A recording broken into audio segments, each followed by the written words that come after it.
en Google Meet.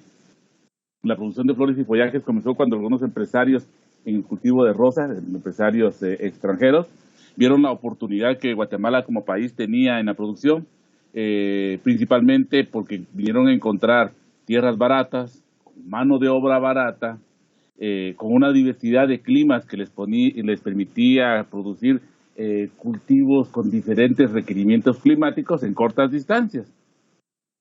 Y cerca de Estados Unidos, que de ahí eran los empresarios.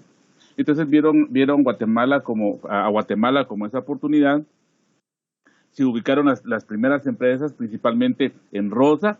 Algunos comenzaron a trabajar un poco de clavel dianthus, de crisantemo, de gladiolo, pero en la década, era tan incipiente la producción de flores y follajes en Guatemala que en las instituciones educativas, por ejemplo, por lo menos las que yo conocí, la ENCA, la Facultad de Agronomía, no tenían dentro de su pensum de estudios un área destinada a la producción de flores y follajes.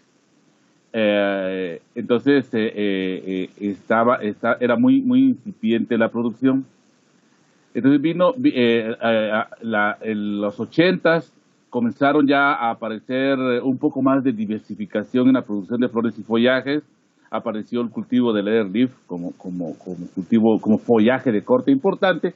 Y en la década de los 90s, cuando ya vino y comenzó la crisis en los cultivos principales de exportación, que para esos años eran café y azúcar, ya principalmente los productores de café comenzaron a buscar alternativas que de alguna forma les ayudara a paliar la crisis provocada por los bajos precios.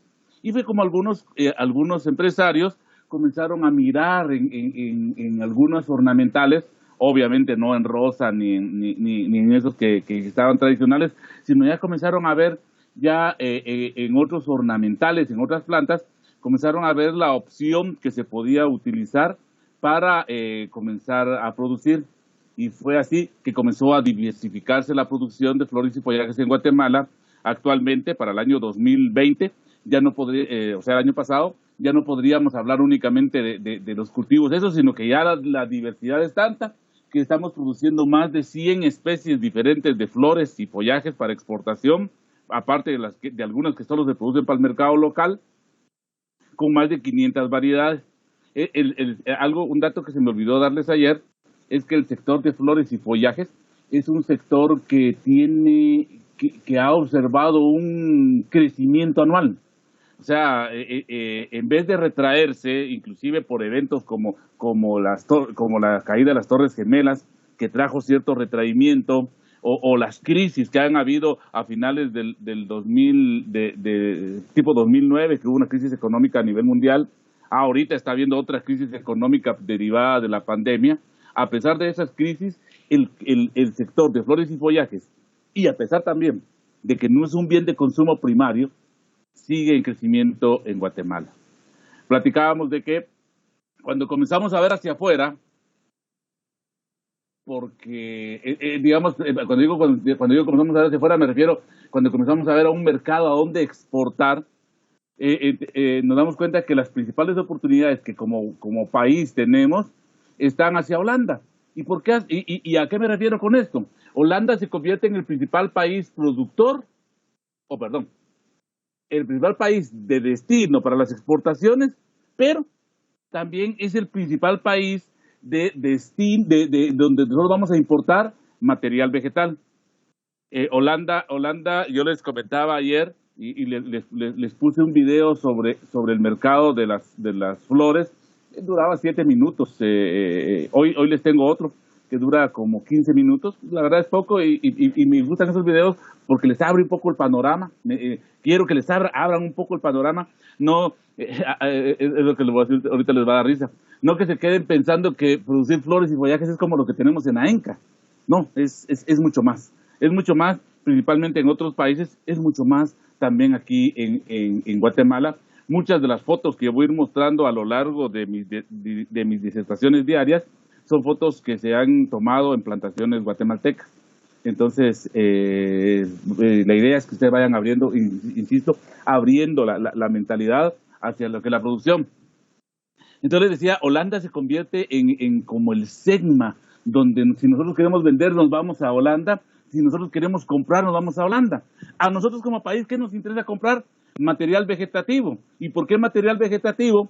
Porque la mayoría de genotipos que se requiere para la producción de flores y follajes están protegidos por la ley de patentes. Tenemos que venir e ir a comprar el material y obviamente pagar la patente. El día, déjeme ver, hoy es día martes, el viernes. Sí, el día viernes estuve en la ENCA, hay un comité de flores, nos reunimos como comité de flores y platicábamos eso, de que pues, de meterse a producir flores no es nada más decir, como, y se los dije ayer, como decir, yo quiero producir zanahoria, pues voy a un agroservicio y compro semilla de zanahoria. O quiero producir aguacate, les puse el ejemplo ayer, pues me voy al mercado a colectar semillas de aguacate para hacer mis plantas, mis patrones, y luego compro varetas para injertar, o de una vez compro plantas injertadas, todo lo consigo en el mercado local. La producción de flores y follajes no es así. Voy a poner un ejemplo, ya que ese cultivo ustedes lo vieron allá en la escuela como un proyecto empresarial y les voy a contar un poco sobre eso también ahorita voy a aprovechar. Si ustedes dicen, yo voy a establecer una plantación de gerbera para exportación. Ok, tengo Holanda como principal destino, puedo tener Estados Unidos, que es un buen mercado, Alemania, dijo ese loco de Mario Alemán ayer, que es un país que compra bastante flor. Ah, no, pero yo le tiro a Japón, porque ayer dijo Mario Alemán que es el país donde mejor pagan, aunque ponen calidad. Yo soy egresado de la ENCA y yo voy a poner mi plantación de gerbera para Japón. ¿Sí? Señores, ¿quieren producir para exportación? Tienen que comprar la licencia. En Guatemala no van a encontrar un breeder, ya que fue una palabra que mencionamos ayer. En Guatemala no vamos a conseguir un breeder que nos proporcione un genotipo exportable. Tenemos que comprar la patente. La licencia. Hace algunos años, y les voy a hablar de una persona que un conocido mío ya falleció. Hace algunos años este conocido mío me invitó allá a Tecpan, me invitó a ver su plantación de clavel dianthus. Y cuando llegué, tenía su plantación, la tenía solo para el mercado local, era una plantación bonita, y le pregunté cómo la había iniciado por las limitantes que les voy a comentar ahorita. Les pregunté cómo la había iniciado y me dijo, pues yo lo que hice fue que me fui a los mercados a buscar claveles que me gustaban, compraba el clavel, no con el objetivo de quedarme con la flor, sino que compraba el clavel. Él sabía qué día llegaban los claveles al mercado. El mercado de flores de Tecpan es bonito. Entonces, él sabía cuándo llegaban los claveles al mercado. Entonces, ese día llegaba él a comprar sus claveles. ¿Y qué hacía? Utilizaba los tallos florales para obtener esquejes, el resto lo desechaba, y ahí comenzó a hacer sus plantas madres. Con el tiempo comenzó a crecer y a crecer y a crecer, y llegó un momento en que él ya abastecía mercado local. Inclusive me recuerdo que me regaló unos esquejes para tener en la escuela, esa vez que lo fui a visitar. Al tiempo me enteré de que había tenido problemas. ¿Y por qué había tenido problemas? Porque siguió creciendo en sus áreas productivas, y llegó un momento en el que él ya se sintió capaz de exportar y consiguió un broker. ¿Se acuerdan ustedes que el broker es el intermediario que uno contacta en otro país? Son términos que ustedes, si se meten a cualquier cultivo de exportación, sea hortaliza o lo que sea, son términos que ustedes van a utilizar mucho o van a escuchar mucho, se van a acostumbrar a ese lenguaje.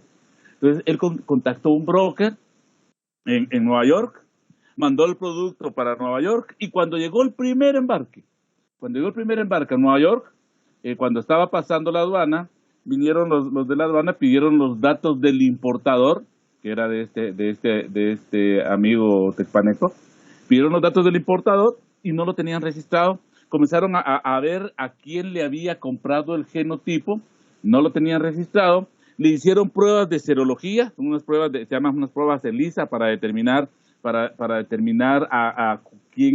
era el breeder. Entonces le hicieron pruebas de serología, son semejantes a las pruebas de suero sanguíneo que les platicábamos en las pruebas de la evolución en primer año, hace 5,000 años.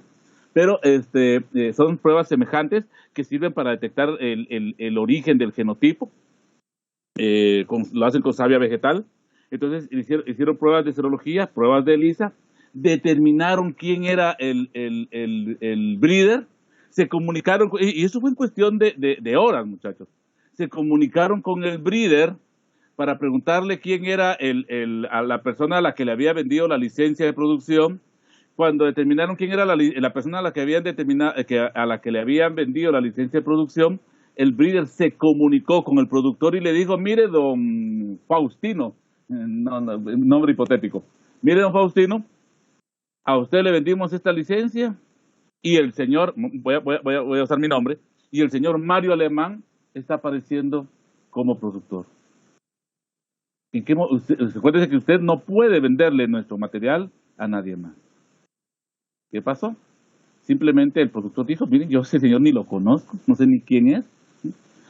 Inició la gestión en el Ministerio Público y a los días llegaron a destruirle su plantación a don Mario Alemán, al productor tecpaneco, ¿sí? Le llegaron a destruir la plantación. Yo no sé qué tanto le afectó, pero al tiempo lamentablemente el señor falleció. O sea, no es nada más de tirarse. Entonces nosotros que venimos y decimos: yo quiero producir clavel llanto, ya que lo tengo en mente ahorita. Tengo que buscar un breeder. ¿Dónde van a estar los principales breeders? Vámonos a Holanda. Ellos tienen mucho cultivo de tejidos allá. Ellos trabajan muchos materiales de flores y follajes. No sé si de otros cultivos, pero de flores y follajes tienen muchos, tienen cultivo de tejidos, tienen investigación. Entonces ellos están desarrollando nuevos materiales, nuevos genotipos. Ustedes tienen que comprar a Holanda. Y les voy a contar un detalle del clavel que se los voy a repetir cuando veamos el cultivo del clavel. Ustedes vienen y como productores quieren comprar la licencia. Van con los holandeses, le dicen: señor holandés, señor don, vamos a ver, un jugador famoso de fútbol ahorita, de los que están ahorita, me conozco de los viejitos. La gran pucha. Bueno, no se me viene ningún jugador. ¿Perdón? El Fish. Julián. La verdad. No, hombre, ustedes me están hablando de guatemaltecos. No, hombre, ellos están en Holanda, mucha. Bueno, pues sí. Don Ronald Koeman, ya que ahorita es famoso el señor este. A ver, don Ronald Koeman, véndame tal genotipo. Y hasta hay catálogos para eso. Les mandan el catálogo, lo bajan ustedes por internet, porque ahora ya el internet permite no estar haciendo esos viajes, que son caros. A ver, don Ronald Koeman, mire, a mí me gusta este genotipo. Véndame la licencia para producir. ¿Qué es lo que don Ronald Koeman les va a vender? El breeder, ¿qué es lo que les va a vender? Les va a vender el paquete de esquejes sin enraizar. ¿Sí? Se los manda por avión, ya viene por avión. Van ustedes, hacen todos los trámites para sacar el producto del aeropuerto, lo llevan a la finca, lo enraizan, lo manejan como planta madre para extraer esquejes. Lo vamos a ver, no sé si en clavel o en crisantemo, pero vamos a ver cómo se hace eso. Lo manejan como planta madre para extraer esquejes, extraen los esquejes y eso ya lo produce. Lo chistoso del caso es que generalmente la licencia que a ustedes les van a dar es para que puedan extraer todos los esquejes que ustedes quieran durante 2 años. En el caso del clavel, son 2 años. Si me preguntan a mí, como catedrático ahorita del curso de flores y follajes, señor don Mario Alemán, ¿y esa es la vida útil de esa planta? No, ustedes pueden venir y sacar sus plantas madres, sacar esquejes, llevar planta a producción al campo, de esa planta dejar unas plantas que no las van a tocar y de ahí sacar esquejes y convertirlas en plantas madres. O sea, ustedes pueden venir y hacer su rotación de plantas madres. Perdón que me pare, muchachos, ando buscando el cable para conectarlo a la electricidad y intenté este cablerío que tengo acá, no lo encuentro. Entonces, ustedes pueden venir y estar renovando sus plantas madres con el mismo material que compraron, ¿sí? Pero entonces no van a poder seguir produciendo, van a poder vender en Guatemala, van a poder mandar a El Salvador, van a poder mandar a Honduras, ¿sí? México no creo, y otros mercados más importantes seguro no. ¿Por qué? Porque los materiales están protegidos por la ley de patentes, la ley de la propiedad intelectual. Entonces, por ejemplo, en el caso del clavel, ustedes compran una licencia para 2 años. ¿Y qué significa comprar una licencia? Significa, señor, yo le voy a pagar tanto por cada esqueje sin revisar que usted me mande, o eso es obvio, el costo del esqueje, el costo del transporte, ¿sí? Pero aparte de eso, yo le voy a venir y le voy a pagar le voy a dar una cuestión que se llama regalías. Por cada, voy a usar una palabra que hoy voy a explicar, por cada bonche de clavel que yo exporte, yo a usted le voy a dar 25 centavos de dólar. Por poner un ejemplo, no tengo ni idea de cuánto pueden ser las regalías. 25 centavos de dólar. Y dirán ustedes, pues chica, pues si el cuate le vendió el material, todavía lo tuvo que mandar a hacer a Holanda, ¿y cuánto cuesta el pasaje hasta Holanda? Sí, vía aérea. Y todavía le tiene que pagar regalías. ¿Sí? Generalmente esos son los negocios con los breeders. ¿Sí? Esos son los negocios con los breeders. Entonces, platicábamos de que según la AgExport, estos son los principales cultivos de exportación en el campo de las flores y follajes en Guatemala. El tradicional cultivo de rosas, que a pesar de que colombianos y ecuatorianos nos han ido sacando del mercado, todavía sigue estando dentro del top 10 de los productos que estamos exportando. El leather leaf, que es el follaje de corte de exportación más importante de Guatemala. Pero aparte de estos dos, hay otra serie de productos que no sé si ustedes tenían idea de que actualmente son importantes en Guatemala. Por ejemplo, yucca cane, que es el isote, ¿sí? El isote. Ponytail, creo que ese nombre no se lo dije ayer. Ponytail, que es el nombre del pony. Todos esos nombres se los voy dando conforme vayamos viendo cultivos. Hoy vamos a hablar con esos nombres ya escritos para no escribirlos aquí en el pizarrón. Las dracenas, que hay diferentes tipos de dracenas. Las camaedorias, que nosotros ustedes en el campo culinario o en el campo cotidiano la conocen con el nombre de pacaya. Nosotros las conocemos con el nombre de chate. Hay diferentes tipos de chate. La pacaya, la camaedoria tepejuilote, que es la que se come, esa no entra dentro de las camaedorias que exportamos, pero sí exportamos follaje de corte de camaedorias. El trifern, que es una planta del género Asparagus, que se exporta como un follaje de corte. Las tilancias, que nosotros las conocemos vulgarmente como gallitos, que platicábamos ayer, que requieren tanto tilancias como orquídeas tienen regulación por parte de CONAP para la exportación. Las sansevieras, que son plantas que para mi gusto no tienen gracia, pero están ahorita dentro del top 10 en la exportación, son las que nosotros las conocemos aquí vulgarmente como orejas de burro.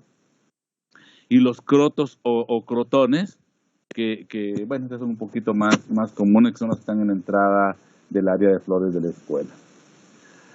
Y nos quedábamos el día de ayer acá diciendo de que la diversidad de formas en las cuales nosotros podemos exportar los productos que se obtienen de plantaciones establecidas en este campo de las flores y follajes. Pueden ser flores de corte, bajo esas modalidades que ahorita voy a explicar. Pueden ser follajes de corte bajo esas mismas modalidades. Puede ser material vegetativo. Pueden ser plantas enraizadas en macetas o simplemente plantas en maceta. O también estamos exportando semillas. En material vegetativo yo les decía que les voy a hablar hoy de tips y esquejes y les voy a dar ejemplos de plantas que se están exportando de esta forma. En cuanto a bulbos, la AgExport lo ubica como un producto o como una forma en la que estamos exportando los productos de las flores y follajes. Perdón, ¿sí, Aroche? Sí, ingeniero. No fue por equivocación. Dice, yo voy a procurar estar atento a que me levanten la mano, muchachos. Ok, entonces les decía que los bulbos, la AgExport los reporta como una forma en la que estamos exportando productos obtenidos de plantaciones, aunque yo no conozco que estemos exportando bulbos. Conozco que importamos bulbos porciones de rizoma, que tenemos un gran potencial y a pesar de que somos un país más grande y considero yo con mejores condiciones que Costa Rica nos inundó ese mercado, lo tiene acaparado, ojalá se los podamos quitar. Y acodos, que tampoco conozco plantas que estemos exportando en forma de acodos. Tanto bulbos, porciones de rizoma y acodos los coloco en esta tabla porque la Export los reporta, pero no conozco materiales. Pero de todo lo demás sí vamos a platicar ahorita. Y terminábamos el día de ayer platicando sobre las subastas de flores que uno puede encontrar en Europa, principalmente en Holanda, algunas en Alemania, ¿sí? Y aquí les di las tres nombres les di el nombre de las tres subastas más importantes de flores cotadas en Guatemala, en Holanda, en Guatemala. Espero que ustedes hayan visto el video el día de ayer para que tengan una idea de qué estamos hablando. Se dan cuenta de que no es simplemente producir un poquito de rosa como tenemos ahí en el invernadero 1 de la ECA, sino que ya es una cuestión que en estas subastas de flores hasta entra al mercado de la bolsa. Ahí llegan los grandes compradores a comprar y producir, a comprar y vender, perdón. Y el día de hoy les voy a subir otro video en donde nuevamente hablan de ese mismo, hecho por otras personas un poquito más técnico, en donde hablan de esa misma subasta, pero me gustó porque, y no lo quise poner ayer porque no hemos hablado de eso, porque habla mucho del mercado de bulbos en Holanda. Entonces me gusta que lo vean, aunque más adelante vamos a ver bulbos. Ok, entonces eso es recapitulando lo que vimos el día de ayer. Vamos ahorita a entrar a conocer un poco algunos detalles de lo que es la exportación de semillas, la exportación de plantas en maceta, de material vegetativo, del follaje y la flor de corte, tanto en bunch como en bouquet. Bueno, yo creo que hablar de la exportación de semilla no requiere mucho detalle. ¿Qué es lo que se hace? ¿Qué es lo que se hace en Guatemala? ¿Qué es lo que hacen empresas en Guatemala? Por ejemplo, la empresa Jardines Mil Flores en Amatitlán. Por ejemplo, la empresa que se llama Floricultura allá en Jalapa, en la salida al Cerro Jumay. Por ejemplo, la empresa Plantación, no se me venía el nombre, Plantaciones de Oro, ahí en el Jocotío. ¿Qué es lo que ellos hacen? Ellos lo que hacen es venir y hacer crecer plantas para la exportación de semillas. ¿Por qué exportamos? Primero, ¿de qué tipo de plantas exportamos semillas? Generalmente exportamos semillas de plantas que tienen vida corta y que son muy coloridas en sus flores. Generalmente nosotros, su ciclo de vida es corto y que sus flores son muy coloridas. Ingeniero. Adelante, sí. Disculpe, y entonces ya para la exportación también uno tiene que sacar patentes, imagino. Todos esos trámites. Lo que tenés que tener patente para la obtención del genotipo.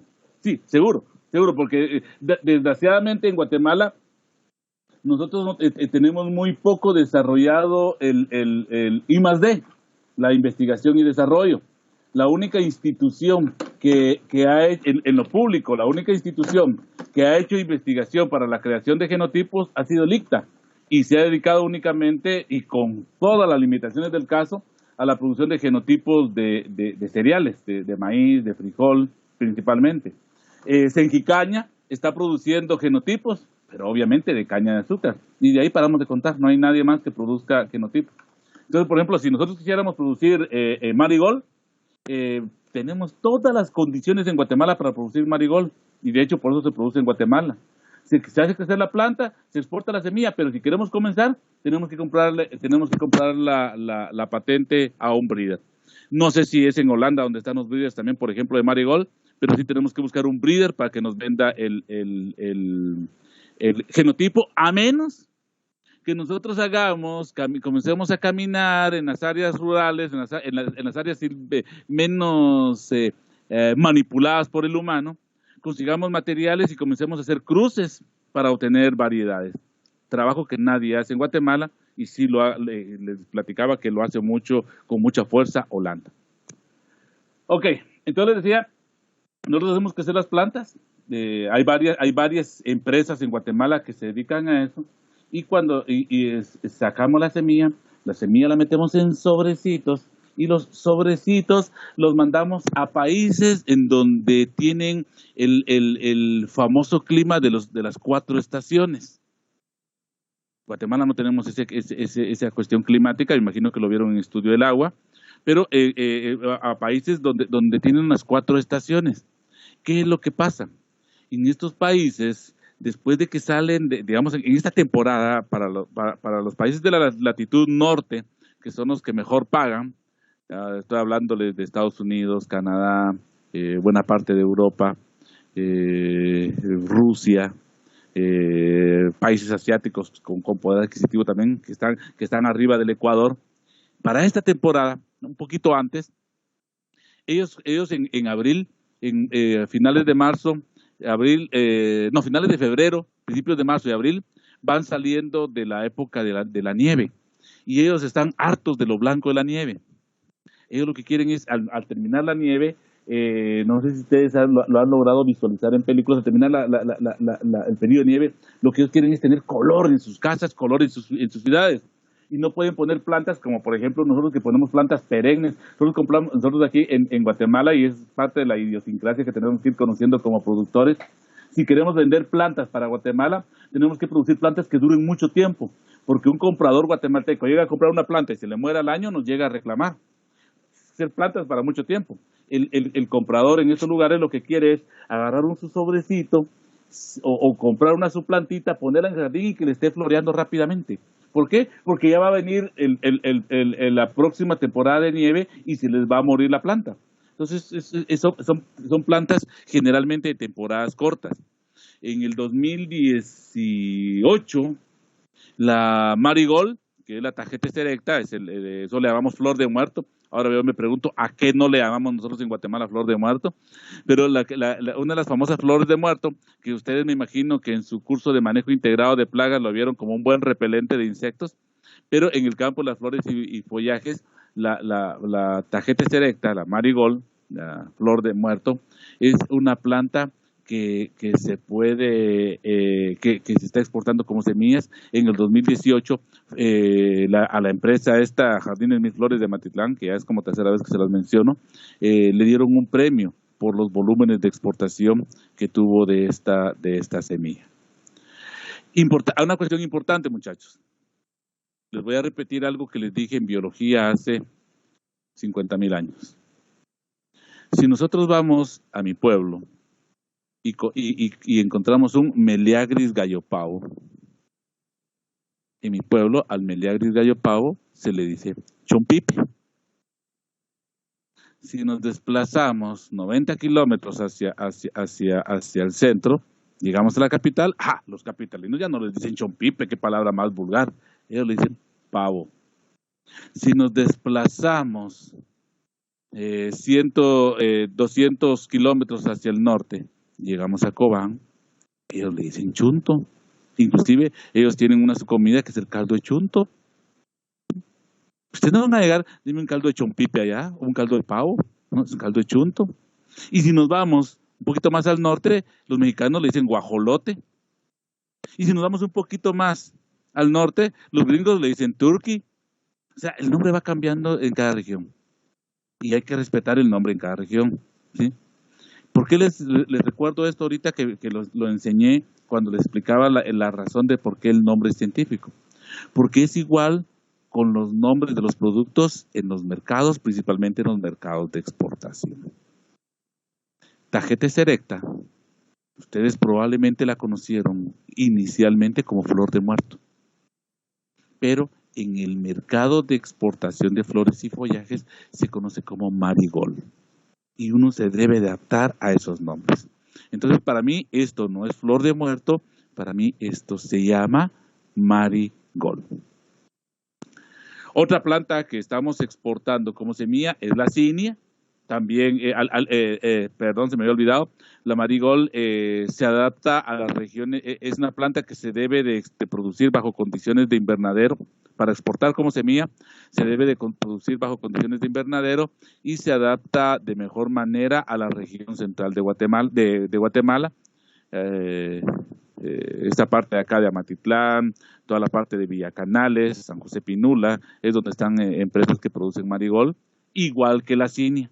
O sea, una empresa que se dedique a la producción y exportación de semillas de marigold, seguramente, con un 90% de probabilidad, también se va a dedicar a la producción de cinia. Bien, esta diapositiva se me olvidó completarla ayer. Pero a ver si se recuerdan cómo se llama esta. La vimos en primer año, en biología. No. Gazania. Porque lo puse, tramposo. Gazania, ¿sí? La gazania es otra planta. ¿Se recuerdan en biología? Estas se las mostré porque les decía de que se las mostré en la primer práctica de biología, cuando estábamos viendo las características de la vida, la irritabilidad.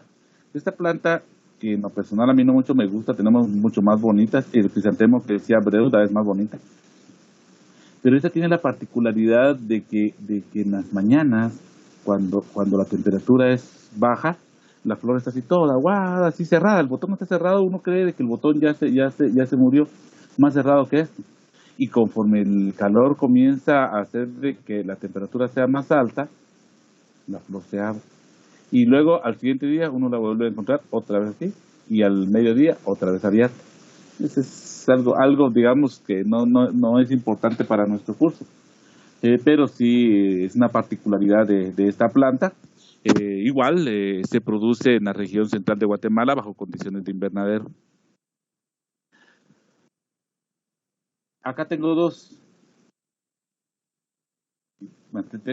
Dirán ustedes, está loco, tiene tres. No, quiero hablar primero de dos. Esta que está acá, que es el geranio, y esta que está acá, que es la chatía, chinita, alegría de la casa, quinceañera, no sé cómo la conocen ustedes. El Pelargonium zonale, que es el geranio, y la chatía o Impatiens valeriana. Primero voy a hablar de las dos y luego voy a hablar particularmente de cada una y luego otra vez de las dos. Bueno, estas dos plantas se caracterizan por que se pueden exportar tanto en forma de semilla como en forma de... Primero voy a hablar del geranio. El geranio se puede exportar en forma de semilla y en forma de esqueje. El geranio se exporta en forma de semilla y en forma de esqueje. La chatía se exporta en forma de semilla y en forma de tips. No les he explicado qué es un tips. Entonces, tanto el geranio y la chatía se pueden exportar de dos formas. Generalmente las empresas se especializan en exportarla de una forma. Pero hay empresas que las exportan de una forma, hay empresas que las exportan de otra forma. Voy a hablar primero del geranio. El geranio es una planta que es muy, pero muy parecida a otra planta que en Guatemala la conocemos con el nombre de Pelargonium. Las dos son plantas que pertenecen al mismo género, solo que el geranio es Pelargonium zonale y el pelargonio es Pelargonium peltatum. A nivel de mercado local, a nivel de mercado guatemalteco, quizás el pelargonio tiene más demanda que el geranio. Generalmente el pelargonio se utiliza para macetas colgantes, pero en el mercado de exportación el geranio se está exportando, el pelargonio no. El geranio se produce para flor de exportación, el pelargonio no. ¿Cómo diferenciamos o cómo distinguimos un geranio de otras plantas? Generalmente la inflorescencia es una umbela, miren, es una gran umbela, ¿Cómo diferenciamos el geranio del pelargonio? Generalmente los tallos del geranio son más gruesos que los tallos del pelargonio. Generalmente, los tallos y el follaje del geranio tienen más pubescencia que los tallos y el follaje del pelargonio. Las hojas del geranio son más suavecitas, más aterciopeladas, en parte por la pubescencia, pero en parte también por su consistencia.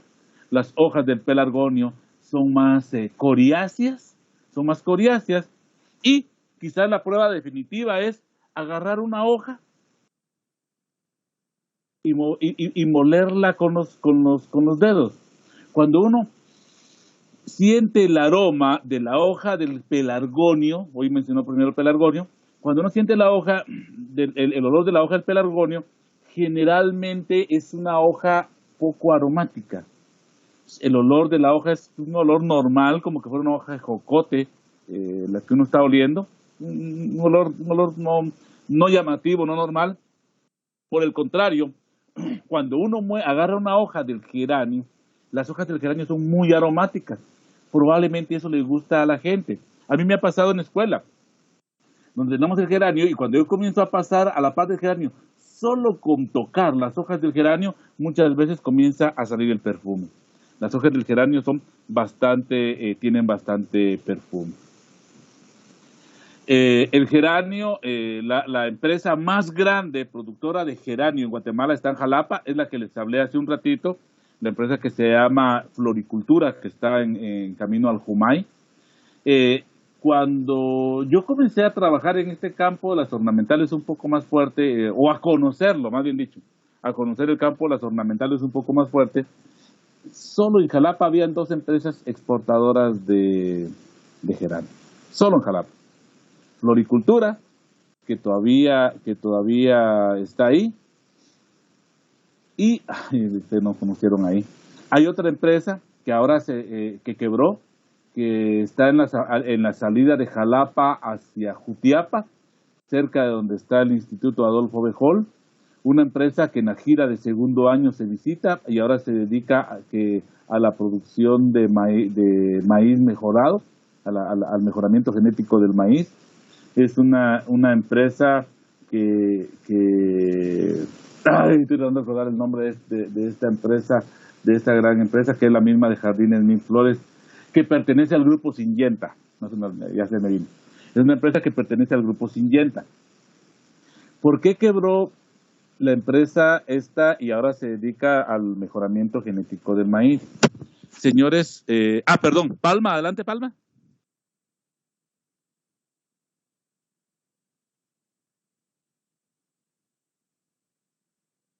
No te escucho, Palma.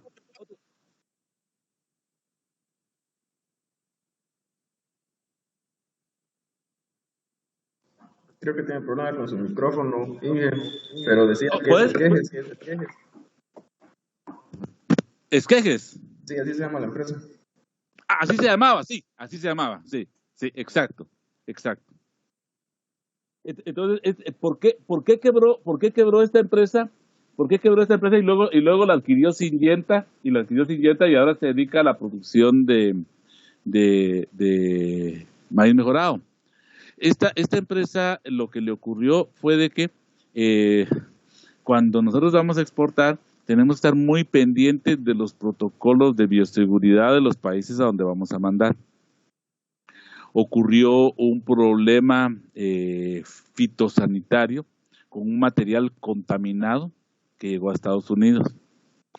A pesar de que la trazabilidad en teoría es muy fuerte en estas áreas, ¿se recuerdan esa palabra que ustedes la vieron en agroindustria? A pesar de que la trazabilidad es muy fuerte, hubo una pérdida de control, una inseguridad de los gringos de quién había sido el que había cometido el fallo en los protocolos de bioseguridad. Si no lograron determinar en ese momento si había sido Guatemala o había sido República Dominicana. Pero, y si se fueron por lo más sencillo. Es como cuando ustedes estaban en la escuela y un orientador no sabía si había sido Juan o Pedro el que había cometido la falta, que era lo más fácil de meritarlos a los dos. Eso hicieron los gringos. Entonces, ¿qué hicieron? Impusieron un listado de medidas de bioseguridad más estrictos. O sea, aumentaron las medidas de bioseguridad que tenían que cumplir las empresas que querían exportarle a ellos. ¿Qué ocurrió tanto en Guatemala como en República Dominicana? ¿Qué ocurrió en Guatemala? La empresa esta que está en la salida de Jalapa, que nos hacía la campaña ahí, Palma, de decirnos que era la empresa Esquejes, ellos decidieron que les salía económicamente no rentable venir y adoptar todas las medidas de bioseguridad, y ellos cambiaron su actividad económica, y eso favoreció a la empresa Floricultura, la que está del otro lado de Jalapa, ya que ellos se fortalecieron y crecieron. Ahí más adelante les voy a mostrar algunas fotos de cuando veamos invernaderos, unas fotos aéreas de esa empresa Floricultura, solo para que vean el tamañito que tiene esa empresa, y sí me gustaría, porque hay una historia que quiero comentarles. Entonces hay que tener mucho cuidado, mucho cuidado con los protocolos de bioseguridad. Los protocolos de bioseguridad en el mercado de exportación son muy estrictos. Una espora de un hongo, un insecto que vaya en un material que nosotros exportemos puede significar la pérdida, y no solo la pérdida del producto que mandamos, sino puede implicar sanciones para el país, como por ejemplo este caso que les acabo de comentar ahorita, en el caso del geranio, perdón. En el caso de la chatía Impatiens valeriana, la chatía, cuando nosotros vemos el género Impatiens, ustedes ahorita están llevando su curso de cultivo de exportación con tremendo, mi amigo, con Mike. Entonces están llevando el curso de cultivo de exportación, ahí van a ver el cultivo del café, y van a descubrir que una de las principales malezas en el cultivo del café es la balsamina, no se me venía el nombre. Una de las principales malezas en el cultivo del café es la balsamina. ¿Qué es la balsamina? Es una Impatiens. De hecho, el nombre común hace honor al epíteto específico del nombre científico. La Impatiens balsamina, que es una maleza muy fuerte en café. La balsamina es del nombre Impatiens balsamina, es muy parecida a esta, solo que es más alta. Y generalmente de un color rojo parecido al rojo del geranio que está aquí arriba, las flores. Entonces no hay que confundir la Impatiens valeriana, que es una planta más chaparra, que crece más en forma de roseta, que produce una floración un poco más intensa y de colores más variados, con la balsamina, que es una planta del mismo género, que es la principal maleza del cultivo del café. Aparte de ello, cuando uno ve el nombre común en Guatemala, chatía, porque y eso se me había olvidado, el nombre en el mercado de exportación de esta planta es Impatiens. Impatiens es como se conoce en el mercado de exportación. Pero cuando uno ve el nombre chatía, que es para Guatemala, hay que tener mucho cuidado. Yo les comento a cada promoción les cuento este caso. Yo vi un afiche de defensores de la naturaleza hace muchos años, en donde hablaban de la chatía, utilizaban otro nombre científico, utilizaban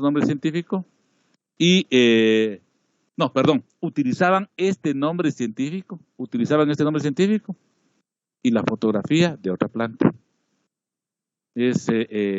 Hay otra planta en Guatemala que también es importante maleza, que también la estamos exportando, que también se conoce con el nombre de chatía. ¿Y por qué las dos se llaman chatías? Porque si ustedes ven el frente de la flor, aquí se puede ver el frente de la flor es chato, es achatado. Entonces por eso la gente les llama chatía a las dos, pero son diferentes. Las dos las exportamos, solo que la Impatiens valeriana la exportamos. Otra les voy a explicar cómo diferenciarlas. La Impatiens valeriana la exportamos como semilla y como tips, y la otra chatía, que es una planta que es más conocida en el mercado de exportación bajo el nombre de vinca, la otra chatía, la chatía vinca, esa se exporta solo en forma de tips.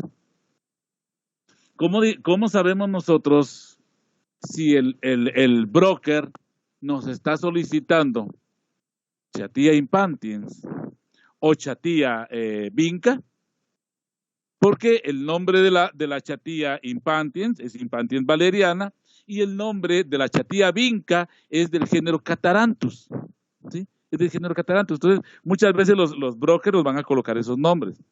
Si no nos lo coloca, pues vamos a requerir una foto, que nos mande una foto de qué es lo que quiere, ¿sí? Cuando nosotros agarramos la foto, va a depender de la calidad de la foto, o va a depender, si nosotros tenemos la planta en vivo es más fácil, pero va a depender de la calidad de la foto para poder ver. Generalmente los tallos de la chatía impantiens son más suculentos, son más herbáceos que los tallos de la chatía vinca. Son más suculentos, más herbáceos.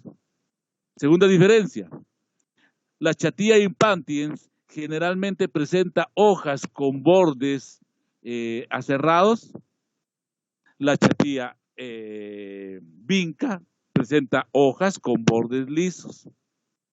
Y la tercera diferencia, y quizás la más notable, la que es más fácil de distinguir.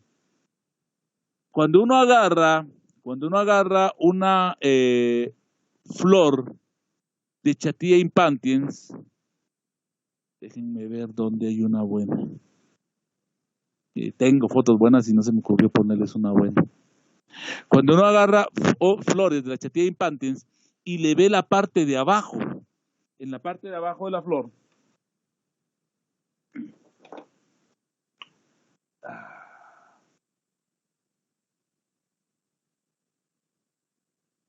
digamos, imagínense que esta es la flor. Cuando uno agarra la flor y ve la parte de abajo, aquí en la parte de abajo de la flor generalmente sale una estructura en forma de línea. En la parte de abajo de la flor sale una estructura en forma de línea. Esa estructura es un polinio, de lo que ustedes aprendieron en botánica. A mí no me interesa eso. Nosotros, en el campo de las ornamentales, les llamamos a eso un espolón, como los que tienen los gallos, ¿sí? Un espolón. La chatía impantiens tiene espolón, la chatía vinca no tiene espolón. Esa es otra forma de diferenciarlos. Híjole, apúrate, Mario Alemán. Ahora, aquí les tengo, vamos a ver, sí, ya les hablé de las dos. Ambas se requiere que se produzcan bajo condiciones de invernadero. La chatía, el geranio es bastante delicado con el agua en su follaje. Es una planta muy sensible a la roya, a la roya normal, la roya roja. Es muy sensible a la roya del género Puccinia. Es muy, pero muy sensible a la roya. Entonces hay que tener cuidado de no mojarle tanto el follaje, más si lo queremos para exportación de esquejes. Entonces es importante manejar esa parte. En el caso de la chatía impantiens, el geranio es una planta heliófila. Es una planta heliófila. La vamos a producir bajo condiciones de invernadero, pero sin nada de sombra. En cambio, la chatía impantiens es una planta que es muy delicada al exceso de humedad. Generalmente cuando uno se excede en humedad, generalmente es afectada por hongos del suelo. Es una planta umbrófila, pero con fuertes necesidades de luz. O sea, no tiene que estar expuesta a la luz, pero sí le tiene a la luz directa del sol, no tiene de preferencia que no esté expuesta a la luz directa del sol, ahorita les voy a hablar de eso, pero sí le tiene que llegar mucha luz. Y ustedes probablemente algunos de ustedes ahorita dirán, pero yo tengo de esta en la casa y en mi casa no la tenemos a la sombra. Sí, generalmente hay familias en los hogares, muchas veces se tiene la impantiens afuera, a la intemperie, pero si ustedes observan bien esa impantiens, los que tengan y la tengan a la intemperie, si ustedes observan bien el sitio donde está esa impantiens, generalmente el sol no le pega en la tarde. Generalmente hay algo que le hace sombra y evita que el sol le pegue por la tarde. Eso evita que la planta se deshidrate. Es una planta que es muy suculenta, pero que pierde humedad muy fácilmente. Si ustedes la tienen a sol, en pleno medio patio, más allá, aquí tengo en pantalla ahorita a Arriaga. Si la tienen allá en la tierra de Arriaga, ahí a medio patio, y eso es a las 12 del día, 1 de la tarde, 2 de la tarde, esa planta está toda aguada, toda deshidratada. ¿Sí? Entonces sí requiere que le tengamos ese cuidado. Para exportación, como les digo, ambas se producen bajo condiciones de invernadero, y en el caso de la Impantiens se utiliza sarán. Espero que me dé tiempo en este curso de hablarles un poco de los diferentes tipos de sarán que se pueden utilizar para la producción. Y aquí tengo otra especie, otra planta, es la planta areca. La planta areca es una planta del género Chrysalidocarpus lutescens es el nombre científico. Es una planta que en el mercado local tiene alta demanda. Miren esto, no existe un mercado de exportación en Guatemala que yo conozca.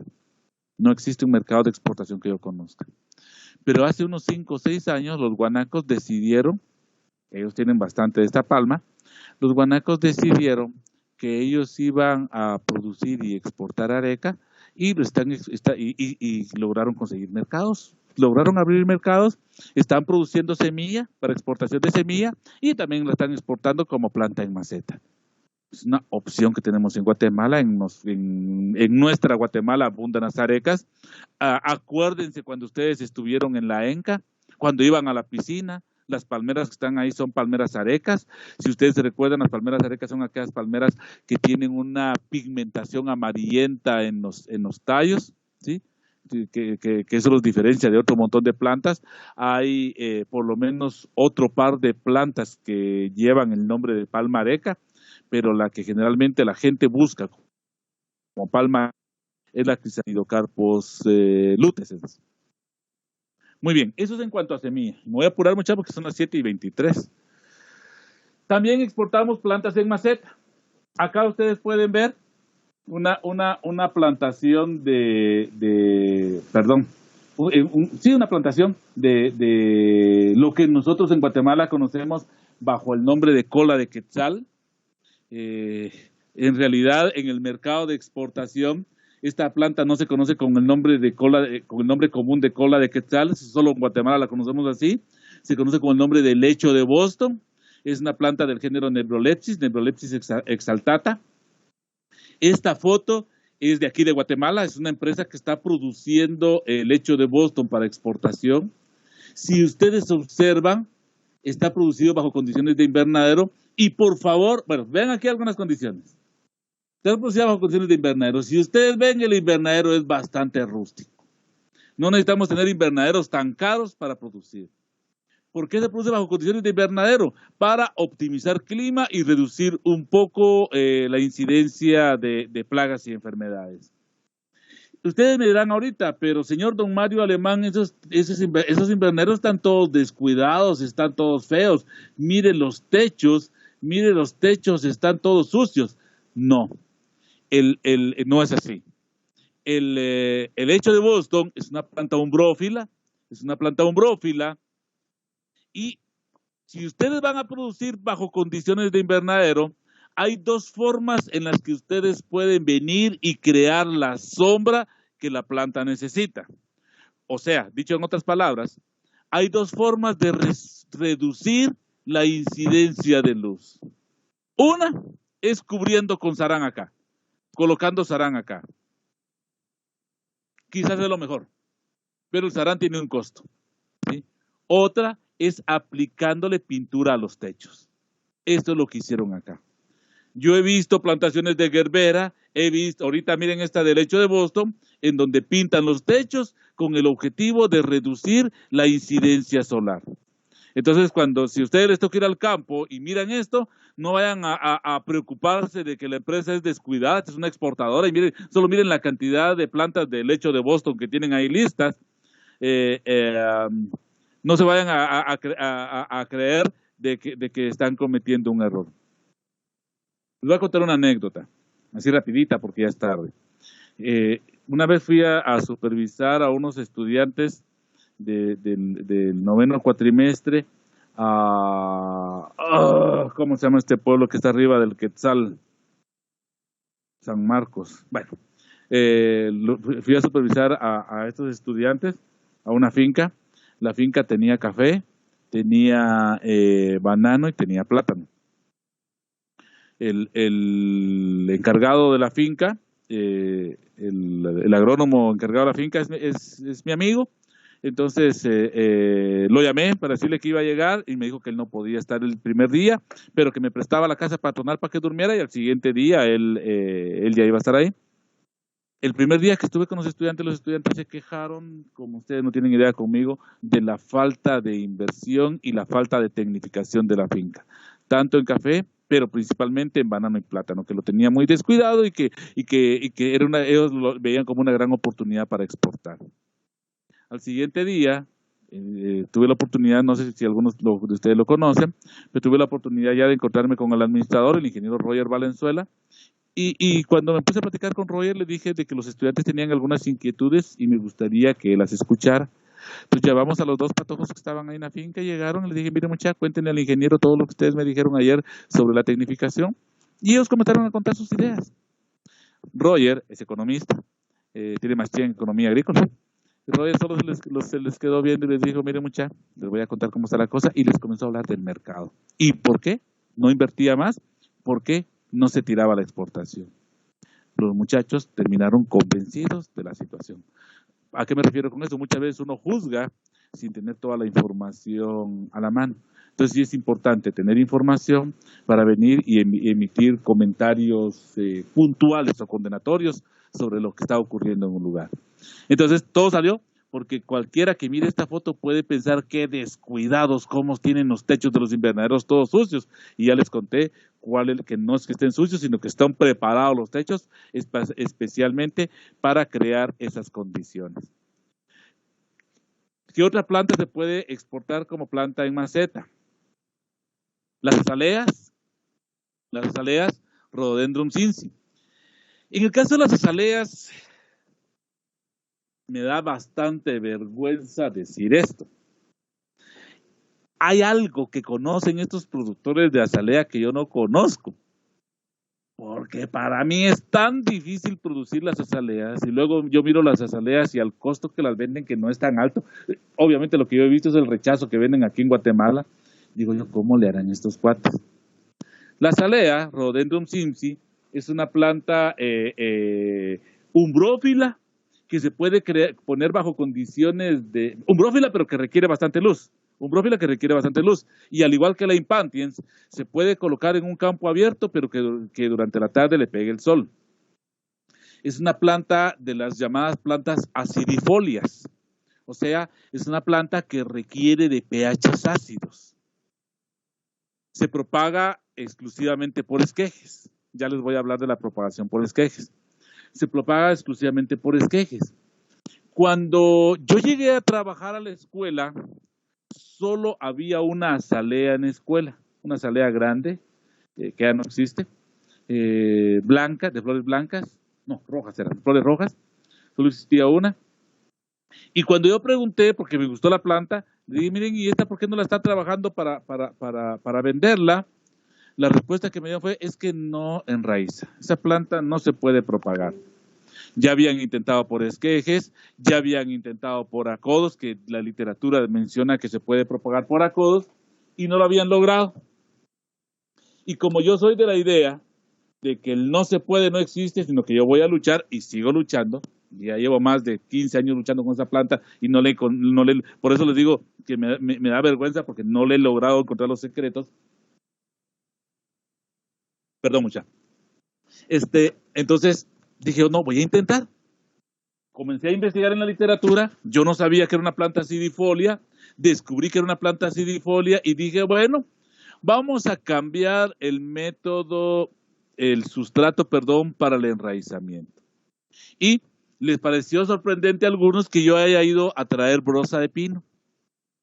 Traje brosa de pino, la mezclé con arena, partes iguales de brosa de pino con arena, y preparé el sustrato. Y tuve la suerte de que del 10% que ellos, menos del 10% que ellos tenían en el área de flores de enraizamiento de esta planta, logré llegar al 50%. Luego llegó un amigo y me dijo, mira, lo que pasa es que tus esquejes también los estás extrayendo de una forma equivocada, extraerlos de esta forma, eso se los voy a explicar cuando estemos viendo propagación por esquejes, cómo se extraen los esquejes de azalea, porque tengo que explicarles algunas cuestiones teóricas para que me entiendan esta parte. Extraje el esqueje como me aconsejaron y logré llegar a un 70% de enraizamiento de esquejes. Ok, logré resolver mi primer problema. Segundo problema, muy lenta el enraizamiento de esto. Un esqueje va enraizando a los 2 o 3 meses. Eso todavía no lo he entrado, todavía no he logrado descubrir no lo he intentado, cómo reducir la velocidad. Pero hay otro problema. La planta es de crecimiento muy lento. Y esta es la parte que no le he atinado. Lo único que me dijo un productor de azalea es que ellos lo hacen de forma hormonal. Ahorita que entremos al cultivo de rosas, les voy a hacer un recordatorio de las hormonas de tipo vegetal y les voy a explicar cómo se usan y cuáles hay en el mercado. Lo único que no les voy a dar precios, porque no sé los precios, pero ahí les voy a explicar cómo entiendo yo que ellos logran, miren la planta, que ellos logran tener plantas tan chaparras y tan floreadas. Es que yo he logrado plantas con tiempo, he logrado tener plantas grandes y floreadas, pero tan chaparras y tan floreadas, eso no lo he logrado. Dicen que es de forma hormonal, obviamente yo no he tenido esas hormonas en la escuela y no lo he podido hacer. No les puedo pedir a los estudiantes que lo hagan porque lleva mucho tiempo, no sería injusto para su formación académica que lo hicieran, pero ya lo vamos a hacer. Ahorita hay una EPS en la escuela y yo no había ido en la escuela por 21 días, fui el día viernes, voy mañana otra vez, pero fui el día viernes y voy a encontrar que tiene una su investigación con azalea. No pude platicar con ella, pero ¿qué se me hace? Que se va a pegar su tropezón, se va a chocar con una pared. Lo único que le dije al coordinador de producción que andaba conmigo y a los del comité de flores es de que esa investigación no iba a funcionar. Puede ser que sí funcione porque ella haya tomado en cuenta algunos factores, pero lo que yo vi en los sustratos no le va a funcionar. Se está tirando a lo muy teórico y no está tomando esos consejitos que se van consiguiendo conforme uno va trabajando en el campo. Otra planta que la estamos exportando como planta enraizada en maceta o planta en maceta, como ustedes lo quieran llamar, es el clavel hibiscus. Cuando hablamos del clavel hibiscus, yo les hablé hace un rato, estuve mencionando como una de las primeras flores de exportación el clavel dianthus. Muchas veces en Guatemala entramos un poco en contradicción con los nombres comunes. Y ahorita los voy a hacer entrar a ustedes en contradicción. Cuando yo fui estudiante de la ENCA, estudiante de la facultad, en los cursos de taxonomía, me enseñaron que habían 2 claveles, el clavel de Panamá y el clavel de la India. Y a mí me enseñaron que el clavel de Panamá es Dianthus carophyllus, el clavel de la India es Hibiscus rosa sinensis. Me lo enseñó un botánico, el ingeniero Manuel Martínez, en escuela, que ahora es catedrático de la universidad, y otro botánico diferente, que es el ingeniero César Azurdia, que creo que ya está jubilado de la universidad. Cuando yo llegué a la escuela con toda la autoridad del caso, según yo, les comencé a enseñar a los estudiantes clavel de la India y clavel de Panamá, como nombres comunes. Pero los estudiantes se comenzaron a sentir confundidos y me decían que en el curso de botánica les habían enseñado al revés, que el clavel de Panamá es el Hibiscus rosa sinensis y el clavel de la India es el clavel dianthus. Me puse a investigar un poco en la literatura y la verdad es que les llaman de forma indiferente. Le dicen clavel, en algunas, depende de lo que ustedes citen, clavel de Panamá va a ser dianthus o clavel de Panamá va a ser hibiscus. Clavel de la India va a ser dianthus, clavel de la India va a ser hibiscus. Entonces, no nos hagamos bolas. Mejor digámosle clavel dianthus al que se utiliza como flor de corte y clavel hibiscus a esta planta que es ornamental. se lo doy como un consejo, pero ustedes sigan, como nombre común, ustedes sigan dándole el nombre que quieran. Lo único es que no tengan cuidado, les hablo de todo esto, para que no se vayan a confundir si a alguno de ustedes les toca estar en este mercado. El clavel hibiscus en Guatemala, aparte de la poca demanda que pueda tener en el mercado local, actualmente se está exportando como planta enraizada. El país que más está comprando clavel hibiscus como planta enraizada es Francia. Ese producto se está mandando directamente a Francia.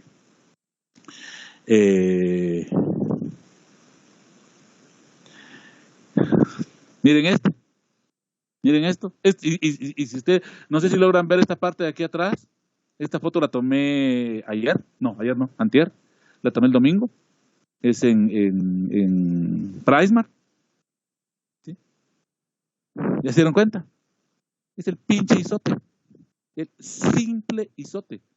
Yucca elefantipes. En Guatemala hay empresas como Palqui. Aquí aparece el nombre de la empresa, Palqui, que está aquí en San Miguel Petapa. La están produciendo para exportar de esta forma. Obviamente esto lo están mandando a PriceMart, me imagino que hacer el rechazo que se va a quedar en Guatemala. Pero miren qué elegante se mira el isote para una planta de interior o para una planta de sala donde entra bastante luz.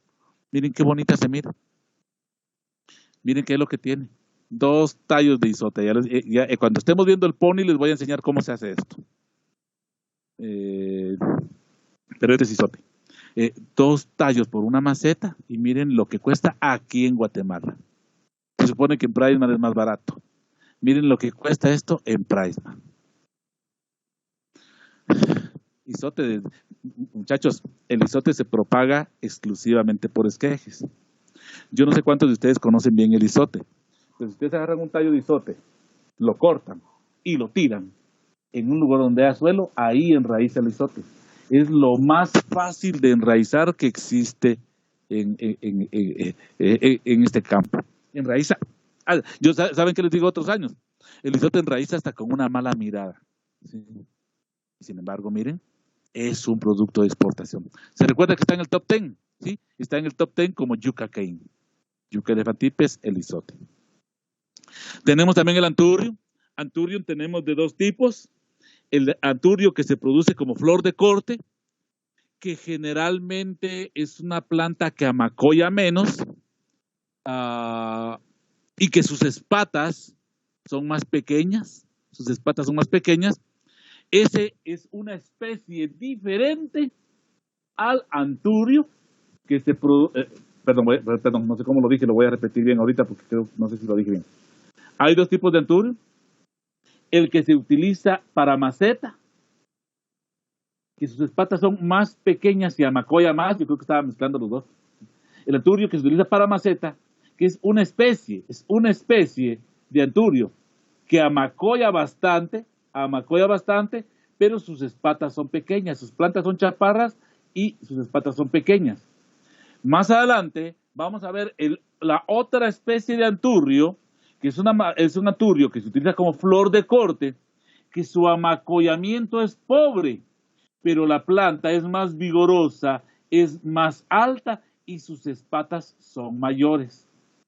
Más adelante vamos a ver ese anturio y cómo se exporta. Vamos a ver algunas intimidades de cómo se trabaja el anturio. El anturio, como flor de corte, se llama Anturrium andreanum. Más adelante les voy a escribir el nombre cuando lo veamos como flor de corte. Anturrium andreanum. El anturrio que se utiliza para producirlo como planta en maceta se llama Anturrium scherzerianum. Aquí está el nombre, Anturrium scherzerianum. Entonces el anturrium lo estamos produciendo en Guatemala, aquí cerquita de donde yo estoy. Yo estoy aquí en Villanueva, cerca de Villahermosa. Aquí en Villahermosa hay una empresa grande que se dedica a la exportación de anturio como planta enraizada. Déjenme ver si tengo otro. Bien. Pero, bien. Acá tengo otros tres.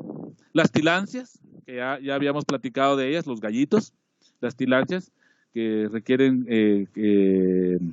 ciertos permisos del CONAP. Las sansevieras, ya no voy a evitar seguir mencionando nombres comunes y voy a decir todos los nombres en el mercado de exportación. Las sansevieras, que hay varias empresas que se dedican a la producción de sanseviera para exportarla como planta enraizada en maceta. Esta foto que está acá es de una finca ubicada en Escuintla, por allá por Mazagua. Y el ponytail. Ponytail es lo que en Guatemala conocemos bajo el nombre de pony. El ponytail, que está el nombre científico, Belcamonea guatemalensis, el ponytail se produce para ser exportado, se le llama como planta enraizada o planta enraizada, se le llama como planta enraizada o como planta en maceta. ¿Por qué? Porque se puede exportar directamente en maceta de una forma semejante a como está yucca cane, una forma semejante a yucca cane, más cuando veamos el cultivo, porque de ese sí les voy a hablar más, cómo se hace esto, y ahorita les voy a hablar de cómo se llama esto. Cuando se puede exportar en maceta o se puede exportar a raíz desnuda como está envuelta en plástico.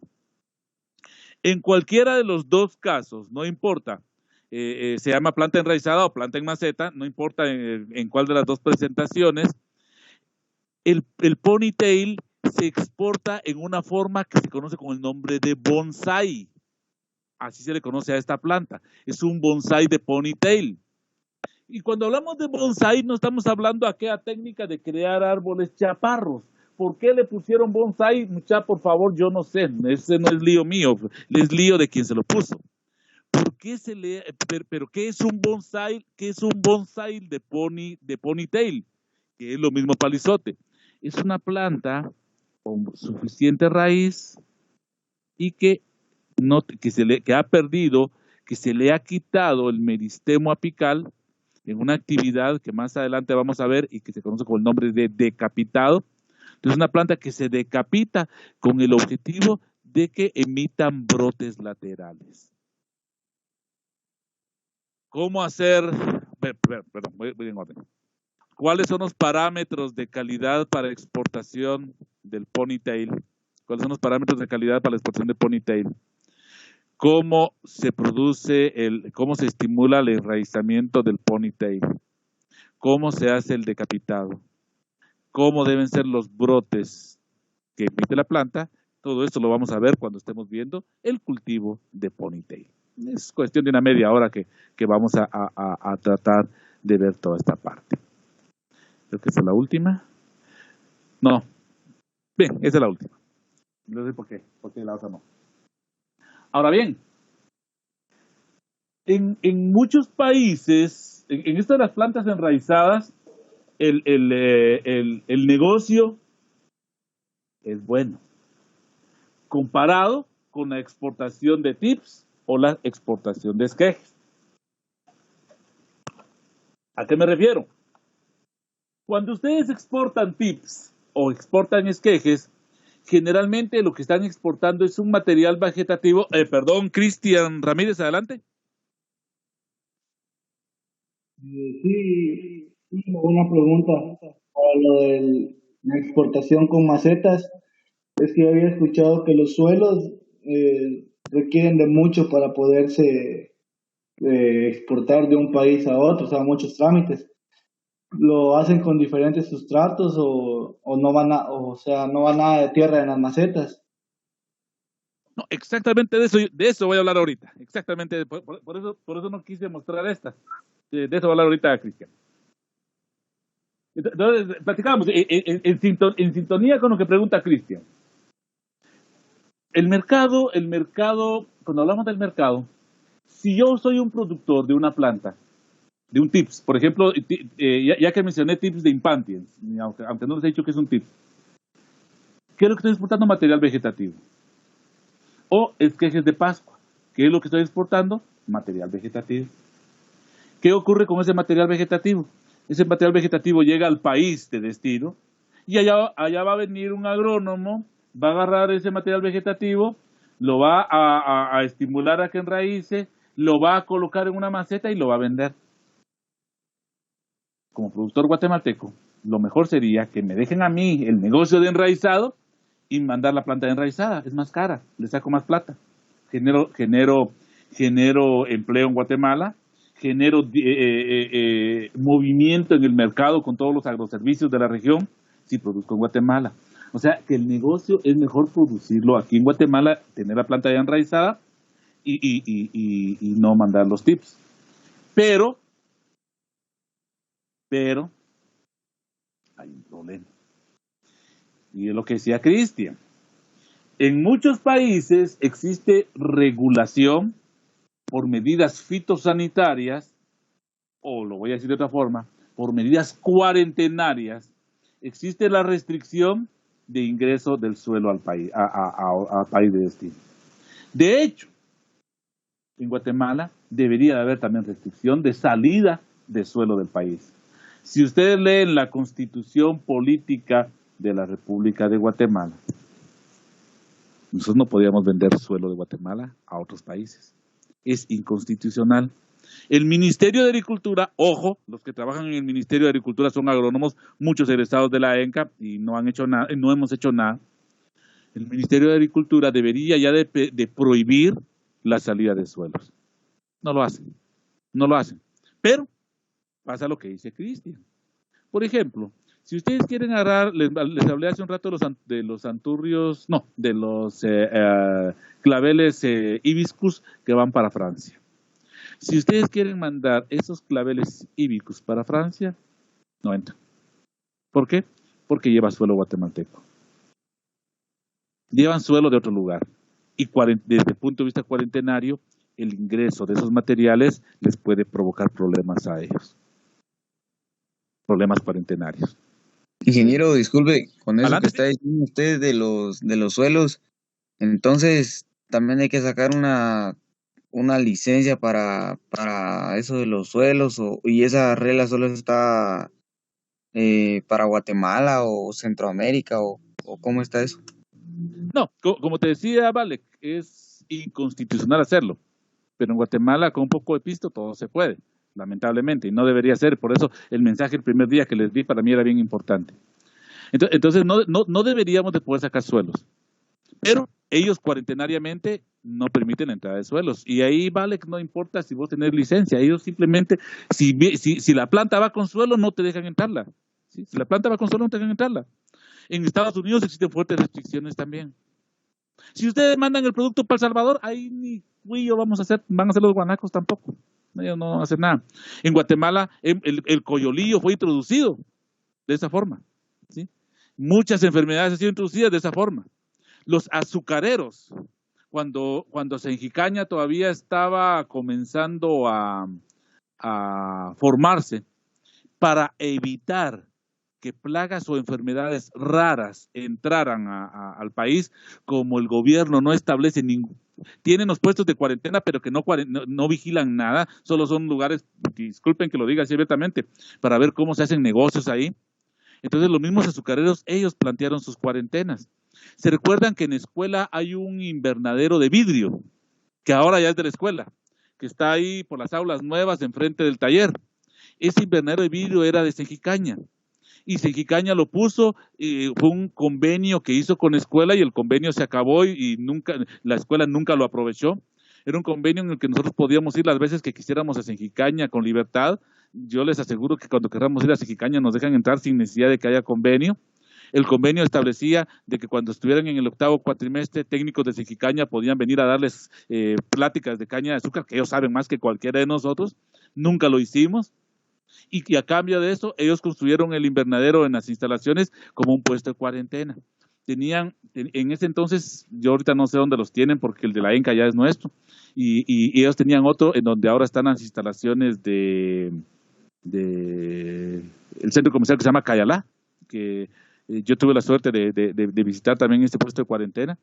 Entonces los cañeros lo que hacen cuando viene material nuevo para evitar que les vengan enfermedades raras al cultivo, a la plantación, al área cañera guatemalteca, que es muy grande, Entonces ellos lo que hacen es que primero permanecen los materiales de caña. Yo no sé si ustedes todavía vieron materiales de caña ahí dentro de ese invernadero, porque hasta este año fue que ese invernadero pasó, lo donaron a la escuela. Entonces, muchos decían, ese zacate que está ahí, esa cosa toda fea que está ahí, era caña, que se traía de otros países, permanecía un par de años en cuarentena ahí. Si durante ese par de años no mostraba ninguna plaga o ninguna enfermedad rara, el material se sacaba y se llevaba a un área semejante a las condiciones del área cañera guatemalteca. O sea, no se iba para la costa sur, sino que se lo llevaban para una finca que está allá entre La Ruidosa entre La Ruidosa y Río Dulce. Entre La Ruidosa y Río Dulce. Los que son de por allá tal vez la conocen, la finca Buenos Aires, que está, la aldea es Buenos Aires, el nombre de la finca no me lo sé, pero solo sé que es de los dueños del Ingenio Magdalena. No, Madre Tierra. Ahí venían, y cuando los materiales que salían de estos invernaderos iban para allá y los tenían otro par de años más en cuarentena abierta. Si la caña no mostraba ningún problema de sanidad, después de 5 años, se iba para la costa sur para iniciar a hacer pruebas y ver si valía la pena producirla. O sea, solo para que vean todos los cuidados que se tienen para evitar una enfermedad cuarentenaria. Y todos los países a los que nosotros podemos exportar plantas enraizadas no quieren tener problemas de plagas y enfermedades. Entonces, ellos no quieren suelo. Generalmente existe muy poca probabilidad de que exportemos con suelo. Como decía Cristian, es poco probable. Y no valen ahí no es aquello de que vamos a tener una licencia. La licencia en Guatemala con un poco de plata la conseguís, pero no vale porque no te la van a aceptar en otros países. Generalmente la producción de estas macetas y su exportación se hace con sustratos artificiales. Se podría utilizar con pitmos. Con pitmos. Ustedes recuerdan que el pitmos es un sustrato elaborado a base del musgo sphagnum. Este musgo sphagnum, creo que no me va a dar tiempo de hablarles de eso en el curso, pero este musgo sphagnum se extrae, se procesa y luego se estabiliza. ¿A qué me refiero con se estabiliza? Se lleva al pH requerido, y se le mezclan materiales para la aireación. Generalmente los materiales que se le mezclan son o perlita o vermiculita. Vermiculita. Cuando digo IO, significa de que hay pitmos que solo tiene perlita, hay pitmos que solo tiene vermiculita y hay pitmos que tiene de los dos, perlita y vermiculita. Esta perlita y vermiculita lo que hacen es mejorar la aireación del pitmos.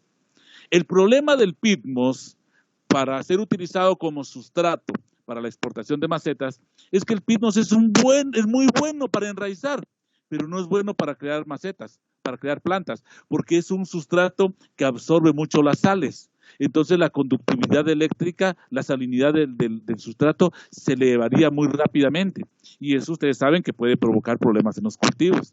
Entonces, a pesar de que se puede utilizar pitmos, generalmente no se utiliza mucho. En Guatemala, el material que más se utiliza para la exportación de plantas enraizadas en maceta es la fibra de coco. Y la fibra de coco, algunas empresas la procesan ellos mismos, compran fibra de coco por todas las personas que venden coco por todos los lugares. La gran puchica, me faltan 5 minutos para terminar la clase, me acaba de venir esto. No he terminado la clase de lunes, pero bueno, como digo todos los años, si ustedes tienen algún tema importante que yo quiera que les hablen, me lo mandan a decir por correo, porque ni siquiera el plan que yo tenía voy a cumplir. Lo del día lunes no lo he terminado hoy, ya ahorita tenemos clases hasta el día viernes. Pero para mí lo importante es que lo poco que veamos lo aprendan bien. Entonces, si tienen algún tema que a ustedes les interesa, ahí me lo comentan en el chat, en el chat que tenemos, me lo comentan, así yo lo puedo ir incluyendo porque ya voy atrasado. Pero bueno, por lo menos tengo 5 minutos para terminar esta parte. Les decía, ellos compran el coco, lo desmenuzan bien, lo desmenuzan al grado que ellos lo necesitan y luego le hacen un tratamiento térmico. y después del tratamiento térmico lo secan bien, ya cuando esté totalmente deshidratado, ya lo pueden utilizar como sustrato para la producción y exportación de plantas enraizadas en maceta. Conozco un par de fincas que hacen eso. La mayoría de fincas lo que hacen es comprar coco peat. La mayoría de fincas lo que hacen es comprar un sustrato que se llama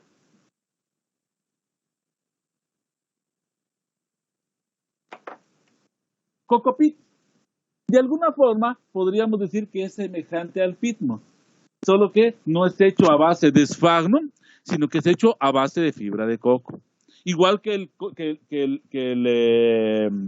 pitmos, el coco peat lo venden en pacas, lo venden en diferentes grados de desmenuzamiento. Ustedes lo van a comprar en función de lo que ustedes quieran, van a comprar el grado de desmenuzamiento que venga del coco peat. Acá, generalmente, por ejemplo, para el caso del ponytail, lo que se utiliza es coco peat. Las empresas que exportan pony, generalmente lo hacen utilizando coco peat comprado. Yo recuerdo hace muchísimos años, y ahorita a Mezquita me va a dar la razón, recuerdo hace muchísimos años que tuve un estudiante que me dijo: yo voy a poner mi empresa exportadora de pony. Digo a Mezquita porque me recuerdo que a Mezquita es de Poptún. Me dijo: yo voy a poner mi empresa exportadora de pony. Y a Mezquita no me dejará mentir que ahora es un gran exportador de pony. Estoy hablando de, no me recuerdo el nombre, de Telón. Un estudiante de apellido Telón salió en el 2003 de la escuela. Al final, el ver todas estas cosas nos puede inspirar en qué es lo que queramos hacer. Se pueden utilizar otros sustratos artificiales. Por ejemplo, se puede utilizar la perlita, que es un material de origen volcánico, que si voy a la escuela en estos días, voy a tener la perlita aquí para que la vea, porque tengo un poco mi oficina. No creo que me la haya traído para acá. El viernes tengo para que la vean. Es un material de origen volcánico, se parece mucho a la arena volcánica. Ya sé, tengo fotos y el viernes les voy a mostrar las fotos, que es más fácil porque si no lo van a ver bien aquí. Lo venden también en pacas aquí en Guatemala, por la calle Montúfar hay una empresa que vende eso. Inverflorsa también vende eso, que es una constructora de invernaderos. También vende perlita. Es un material de origen volcánico, es blanquito como la arena pómez, solo que más finamente desmenuzado. Es totalmente estéril. Para mí es lo mejorcito que hay para material de aireación en agricultura especializada. Es totalmente estéril porque se trata a altísimas temperaturas y no tiene capacidad de intercambio catiónico. O sea, no va a interferir con nuestro cultivo. Ustedes vieron en su curso de edafología la capacidad de intercambio catiónico como algo positivo, pero generalmente cuando nosotros estamos produciendo ornamentales o estamos produciendo bajo los conceptos de agricultura de alta precisión, que me imagino que ustedes lo vieron bastante en hortalizas, sabrán de que ahí lo mejor es que se usen sustratos que no interfieran con el cultivo, o sea, cultivos que tengan baja o nula capacidad de intercambio catiónico. También se puede utilizar, ahorita ya voy terminando mucho, también se pueden utilizar para crear estas mezclas la vermiculita, que es un material también que se utiliza para hacer aireación, provocar aireación. Este material se extrae de minas, es una mica, se extrae de minas, también se somete a altísimas temperaturas y luego se desmenuza. Cuando se desmenuza quedan como hojuelas de color café. Les voy a tener el próximo día, les voy a tener los dos materiales para medio ponerlos así, que medio los miran, y les voy a tener fotos, voy a agregar fotos en esta parte. Entonces, les voy para que ustedes miren estos materiales. Y el problema de la vermiculita, porque sí, al igual que la perlita, es un material totalmente estéril por las altas temperaturas a las cuales se produjo, muy eficiente en cuanto a proporcionarle aireación a un sustrato, pero tiene un defecto, o tiene dos defectos, perdón. Tiene dos defectos. Defecto número uno, su capacidad de intercambio catiónico. Este es un material que sí tiene alta capacidad de intercambio o mediana capacidad de intercambio catiónico. Entonces, en los programas de fertilización cuesta un poco más hacer la regulación de los nutrientes que uno va a colocar a través del fertirriego. Y el segundo defecto que tiene, y que este es bien importante que ustedes lo sepan, muchachos, porque les toca trabajar con vermiculita más adelante en su vida profesional. El segundo defecto que tiene, y que tienen que tener ustedes mucho cuidado, es que la vermiculita también se utiliza para la industria de la construcción. La vermiculita que se utiliza para la industria de la construcción es una vermiculita que ya viene pretratada con productos que evitan el crecimiento de vegetales. Creo que por razones obvias, crecimiento de vegetales, aunque las algas no son vegetales, pero sí se parecen mucho, son vegetaloides, vimos en biología. Entonces, lo que más evitan ellos es el crecimiento de algas o de cualquier otro vegetal que pueda crecer en la construcción. Entonces, en la construcción venden perlita, que es que viene tratada con este producto para que impida el crecimiento de vegetales. Si nosotros compramos esa vermiculita, señores, nuestros vegetales no van a crecer y nosotros lo que queremos es que crezcan los vegetales. Entonces, el segundo defecto es que tenemos que tener cuidado cuando compremos vermiculita, que sea vermiculita agrícola, no vermiculita industrial. Entonces, ¿qué es lo que se hace? Como les digo, ustedes podrían preparar, podrían preparar, digamos, algunos tipos de brozas que si ustedes, ahí sí vale lo que vale, que dijo hace un ratito. Ustedes pueden preparar algunos tipos de brozas, las cuales tendrían que esterilizarlas y demostrar ante el país al cual van a exportar de que es un material totalmente inerte. En resumen, porque ni siquiera esto terminé hoy. En resumen, si ustedes van a exportar plantas enraizadas en maceta, no pueden exportar suelo porque las leyes de los países de destino y sus medidas cuarentenarias no permiten el ingreso. Las barreras cuarentenarias guatemaltecas deberían de impedir también, porque eso es inconstitucional, pero ya les cuento. Estábamos exportando a El Salvador y nadie dice nada en suelo, y nadie dice nada. De esto les voy a hablar hasta el día de mañana. Sí, hasta el día viernes, perdón, voy a terminar esto. Entonces, es importante que seleccionemos un sustrato que tiene que estar de acuerdo con el broker. El broker nos tiene que porque el broker también pierde si no entra el material. Eso tiene que ser un material que pueda pasar las aduanas de los países a donde vamos a exportar. Muchachos, no les he subido el material a la plataforma por dos razones. La primera, porque no hemos terminado, miren, no he terminado esta presentación que ustedes ven acá con el nombre de Introducción 2021, era lo que iba a dar el lunes. Ya pasó miércoles, no he terminado. El viernes, cuando termine, porque sí, ya me falta poco, el viernes termino y ya les subo esa presentación y ya comienzo con el cultivo de rosas. Entonces, y la segunda razón es que todavía no está lista, no nos han habilitado la plataforma. Entonces, tal vez para el 9º cuatrimestre nos habiliten la plataforma. Bueno, jovencitos, entonces voy a dejar de grabar. Ahí se recuerdan que